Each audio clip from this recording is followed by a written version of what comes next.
రేవంత్ రెడ్డి అధ్యక్షతన సోమవారం మధ్యాహ్నం రాష్ట్ర సచివాలయంలో తెలంగాణ కేబినెట్ సమావేశం జరగనుంది. ఈ సందర్భంగా పలు ముఖ్యమైన అంశాలపై మంత్రివర్గం చర్చించి కీలక నిర్ణయాలు తీసుకోనుంది. ఈ సమావేశంలో ముఖ్యంగా రైతులు, ఉద్యోగుల సమస్యలు, సాగునీటి ప్రాజెక్టు అంశంపై చర్చించనున్నట్టు తెలుస్తోంది. ఈ నెల 4న ముఖ్యమంత్రి రేవంత్ రెడ్డి అధ్యక్షతన తెలంగాణ కేబినెట్ సమావేశం కానుంది. ఈ రాష్ట్ర అభివృద్ధి పలు కీలక అంశాలపై ఈ సమావేశంలో మంత్రులతో సీఎం రేవంత్ రెడ్డి చర్చించనున్నారు. సాగునీటి ప్రాజెక్టులు, ఉద్యోగుల సమస్యలు, సంక్షేమ పథకాల అమలు వంటి అనేక అంశాలు ప్రధానంగా ఎజెండాలో ఉన్నట్టు తెలుస్తోంది. కాళేశ్వరం ప్రాజెక్టు పునరుద్ధరణపై కేబినెట్లో కీలకంగా చర్చించనున్నారు.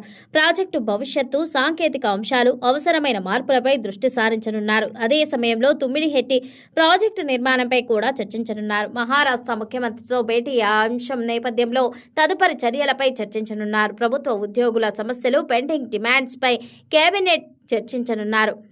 ముఖ్యంగా ఆర్టీసీ ఉద్యోగుల విలీన ప్రక్రియపై ఏర్పాటు చేసిన అధ్యయన కమిటీ నివేదికపై చర్చించనున్నారు. అలాగే రిటైర్డ్ ఉద్యోగులకు చెల్లించాల్సిన బెనిఫిట్స్ బకాయిలను 100 రోజుల్లో చెల్లించే విధానంపై చర్చించనున్నారు. సంక్షేమ రంగంలో భాగంగా కొత్త ఆసరా పెన్షన్ల మంజూరు అంశంపై కూడా చర్చించనున్నట్టు తెలుస్తోంది. తెలంగాణ ఉద్యమకారులకు ఇచ్చిన హామీల మేరకు కేకే కోదండరాం కమిటీ విధి విధానాలపై చర్చించనున్నారు. ఇందిరమ్మ బీమా పథకం అమలుపై కూడా కీలకంగా చర్చించనున్నారు.